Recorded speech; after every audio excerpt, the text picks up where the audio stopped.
Tahu perpindahan imam, makmum bisa tahu pergerakan imam itu bisa dengan suara. Guru payahnya bu ketika pertama kali kepada B dulu yang takana mana yang bu apa? Inya Imam Khatib Muzakir tu. Beliau kalau takbir kok pak kare. Allahu Akbar kare. Tidak tajawid gak paham aku karya-karya mana nya ketika takbir baru tak kenal dia batu beliau jadi imam saja mudo ketika mau saji alun adomik bayang Pak ya kalau nak domik baca imam tu kare Allahu Akbar memang kare ketika domik kalau tiba-tiba lunak bigo ya bawa orang lah jadi ciri khas beliau iya lah terbiasa kare ya tak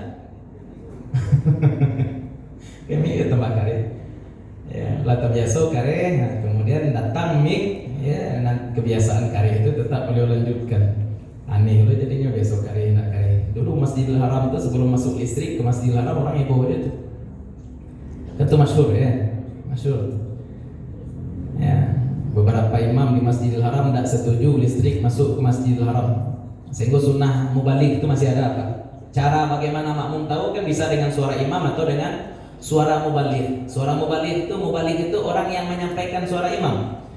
Allahu Akbar. Mubalik ini suaranya lebih keras. Allahu Akbar. Nah, sampai ke belakang. Barangkali setiap 10 saf ada mubalik. Kalau jamaahnya banyak, kalau safnya banyak, itu namanya mubalik. Ketika sudah ada mikrofon, sebenarnya mubalik sudah tidak dibutuhkan lagi. Sebenarnya, tapi tetap menghidupkan sunnah tidak masalah. Seperti ini sholat dilakukan di masa Rasulullah SAW sebelum ada mikrofon. Apa itu adanya mubalik? Ketika ada mikrofon, perlukah mubalik? Secara teknis kita tidak butuh mubalik, tapi tidak masalah kalau kita tetap amalkan sunnah. Ini contohnya badanannya sama dengan orang botak pergi umrah. Orang botak pergi umrah, sudah tawaf, sudah sa'i di sunnah. Kita melakukan tahallul. Abu ada doa caranya Pak. Ambil pisau silet, icak-icak lalukan saja tuh. Yo, imrarul mus. Ya. Tetap. Kenapa? Ya, tidak saja. Ya, walaupun secara makasih tidak bisa, ya, tapi tetap dilakukan itu. Itu contoh saja. Ya, termasuk tadi mubalik. Bisa juga makmum mengetahui pergerakan imam, bisa dengan suara, bisa dengan mubalik atau dengan makmum yang ada di hadapannya. Ya, makmum saf 2 lihat makmum saf 1, makmum saf 3 lihat makmum saf 2 dan seterusnya. Maka andai misalkan masjid itu punya ruangan yang banyak, mesti ada fasal. Atau sholat itu dilakukan di ruangan yang berbeda. Nanti kita bahas ya masalah fasil antara imam dengan makmum, mesti ada wasil. Mesti ada orang yang menjadi konektor atau penghubung antara imam dengan makmum. Yang penting makmum harus tahu pergerakan imam. Selanjutnya, tidak ada pembatas antara imam dengan makmum. Pembatas antara imam dengan makmum andai sholat dilakukan di luar masjid. Kalau sholat dilakukan di dalam masjid, walaupun masjid itu ada ruangan sekat-sekatnya, ada kamar-kamarnya, bahkan walaupun lantainya berbeda-beda, maka sholat tetap sah. Imam lantai 1, makmum lantai 4, tapi tetap di masjid yang sama, maka sholatnya sah. Tapi kalau sudah berbeda gedung, tidak sah. Imam di Masjidil Haram, makmum di Zamzam Tower, tidak ada cerita. Dan itu banyak diamalkan orang di Makkah, Pak. Ya. Di Makkah banyak kejadian. Bagus, sebab di mall di Zamzam Tower itu masih ada garis-garis saf itu Pak. Tapi bangunan sudah berbeda. Salat jamaah itu apa arti jamaah? Apa arti jamaah? Berkumpul. Jamaah enak. Berkumpul artinya. Ya, itu banyak. Salat di gedung. Kalau gedung ini sudah ada nih pembatas dindingnya, nah. Pembatas dindingnya ada. Kalau mau ke Masjidil Haram, ya tidak bersambung. Tapi kalau yang di jalan itu masih bersambung, Pak. Kalau yang di jalan itu masih bersambung dengan jamaah yang berada di belakang itu. Nah, di Makkah tidak sadonya lu betul, Orang di Makkah mereka Ustaz. Orang awam suka sekali pakai dalil seperti itu. Ustaz, orang di Makkah mereka, orang di Makkah mereka, di Makkah itu orang santi yang lain, orang tak santi yang lain loh. Kau Masjidil Haram, kau Zamzam Tower, ya, ini Ka'bah. Kalau orang sholatnya di Zamzam Tower, buat jamaah baru. Kenapa? Karena ada fasil. Ya, istilahnya ini masjid kita nih Bu. Orang tinggal di rumah situ, terang ada suara imam ke rumahnya tuh. Hah? Terang. Boleh enggaknya sholat jamaah di imamnya di rumah? Nah, bagai enggak? Nah, beda tapi enggak dong. Enggak ada jamaah di situ. Because kalau dibolehkan sholat di masjid, no, di mana maunya kok di Zamzam Tower? Habis kok sado jamaah kok di hotel saja, di duit saja TV. Ya, siaran live Imam Masjidil Haram. Ada ibu-ibu di situ 1.5 Imam Masjidil Haram. Dasar. Ya. Kenapa? Karena ada fasil, pembatas tembok. Tapi kalau di sini ada jamaah satu, jamaah belakang ini lagi jamaah, belakang ini lagi jamaah, terus jamaah, nyambung keluar masjid. Ya, sampai keluar Masjidil Haram. Ini jalan.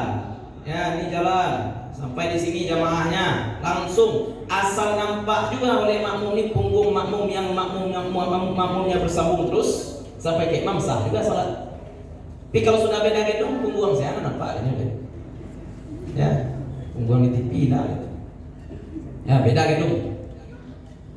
Nah, yang masalah kalau yang ambo cari mana, kadang-kadang Panua masih dilarang beberapa orang sholat di jalan. Harusnya sholat di jalan kiblatnya tetap ke Ka'bah. Ya, tetap ke Ka'bah. Tapi orang tuh mau ikut jalan saja, lurus saja panjang sholat. Ya, di muka Jabal Umar nggak salah. Ya, nah, lurus saja di situ. Nah, kalau lurus saja Pak, mulai jamaah yang di sini tidak sah sholatnya. Kenapa? Karena tidak menghadap ke Ka'bah lagi. Ya, ini perlu juga diperhatikan. Kalau ada rezeki ke Makkah, dilihat-lihat ya, diperhatikan tidak ada fasil antara imam dengan makmum, tidak ada beda tempat. Walaupun suara terdengar. Tapi kalau berada dalam satu masjid, sama-sama masjid, mau satunya di lantai 1, yang lain di lantai 2, lantai 3, lantai 4, lantai 10, sekalipun kalau semuanya adalah masjid, sah. Tapi kalau bukan masjid, maka pembatas ini menjadi masalah. Sekat itu menjadi masalah. Ibu di rumah dengan suami, biasa sholat jamaah, tapi awak baca kak gini, coba caranya lah, awak ingin itu sholat berjamaah, dan laki dalam bilik dan awak di 2 bilik, tidak sah sholat. Ya, tidak sah sholat. Jamaah itu gimana ya, bergabung. Kecuali masjid. Kalau di dalam masjid yang sama ada sekat-sekat, tidak jadi sholat. Kalau yang satunya di masjid, yang satunya di luar masjid, asal ada makmum yang menjadi silah, yang menjadi penghubung antara imam di dalam masjid dan makmum yang berada di luar masjid, maka sah. Contoh lain ya, sajid jawab apa yang sajid peta ya, sajidnya peta. Ini masjid, ya ini imam, ini saf. Contoh, ini jalan. Kalau ada makmum berlebih, makmum kan tambah di belakang. Sudah mentok habis di belakang, makmum ingin menambah di samping. Bagaimana caranya makmum nambah di samping? Maka kalau ada di sini pintu, kalau pintunya di tengah di sini, ini ada makmum di sini. Maka makmum yang berada di luar masjid tidak boleh lebih maju dari makmum di sini. Sehingga risikonya menambah. Tidak boleh risiko. Kau tidak boleh makmum. Batu, sebab yang menjadi link atau konektor antara penyambung antara makmum yang di luar masjid dengan imam adalah jamaah yang berada di pintu. Ya, kok detailnya dia share lagi sebenarnya ya. Tapi gambarannya seperti itu. Gambarannya kira-kira seperti ini. Kalau ini bukan masjid, ini jalan misalkan. Kalau di belakang tidak masalah. Yang di samping, nah, jadi standarnya adalah penghubung antara makmum dan imam. Makmum yang berada di pintu. Itu kalau ramai ya. Bingung saja.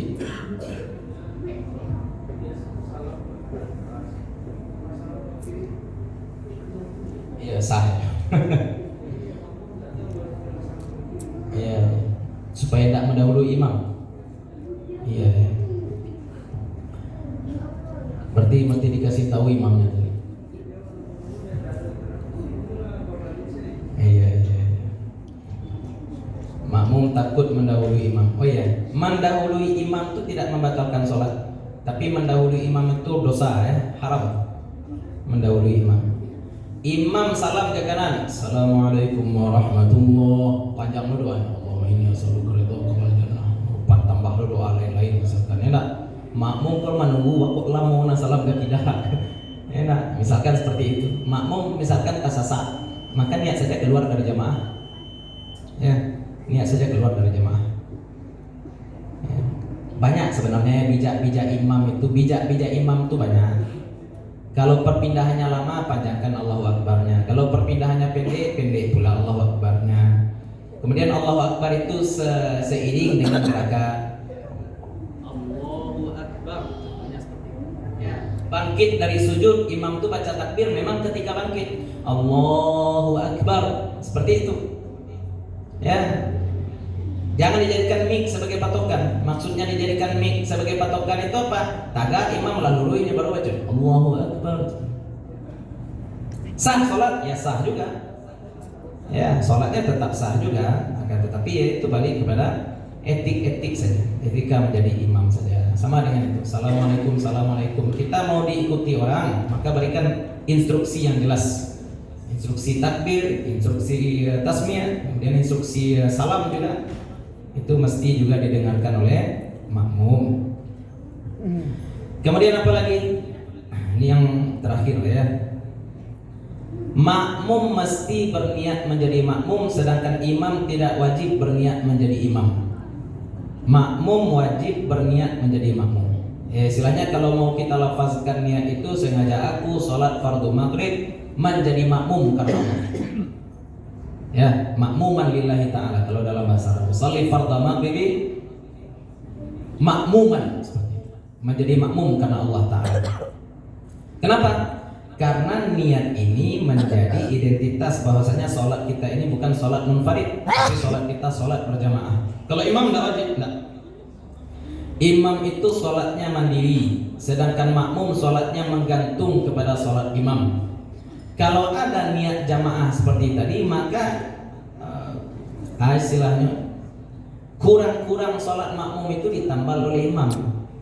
Ya Pak, imam sudah takbir, imam sudah baca ayat, misalkan separuh berdiri, kita baru takbiratul ihram, berniat menjadi makmum, kita baru sampai Ar-Rahmanir Rahim, imam sudah ruku, maka ketika itu bacaan Quran yang tidak kita sempurnakan disempurnakan oleh imam. Itu gunanya niat menjadi makmum tadi. Ya, maka mesti makmum berniat menjadi makmum. Imam tidak wajib berniat menjadi imam. Contohnya apa? Imam sedang sholat atau ada orang sholat sendiri, kepo jadi. Imam sholat tidak jadi imam, jalannya masih suram. Ada orang sholat sendiri, datang makmum, dicolek. Makmum berarti ketika itu berniat menjadi makmum. Sedangkan imam, anggaplah imam ini mazhabnya Maliki Pak. Imam ini mazhabnya Maliki, tidak mau dia sedang sholat sunat, tidak mau dia jadi imam. Walaupun si imam tidak mengakui makmum, sholat jamaah bagi makmum tetap dapat. Ya, dengan niat tadi.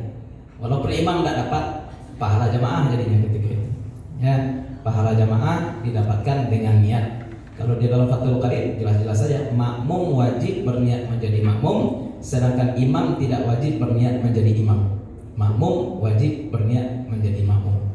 Kalau dalam kepemimpinan bagaimana? Pemimpin tidak harus mau jadi pemimpin, tapi rakyat harus mau baiat. Kan itu yang menjadi konflik antara Ali bin Abi Thalib dengan Muawiyah.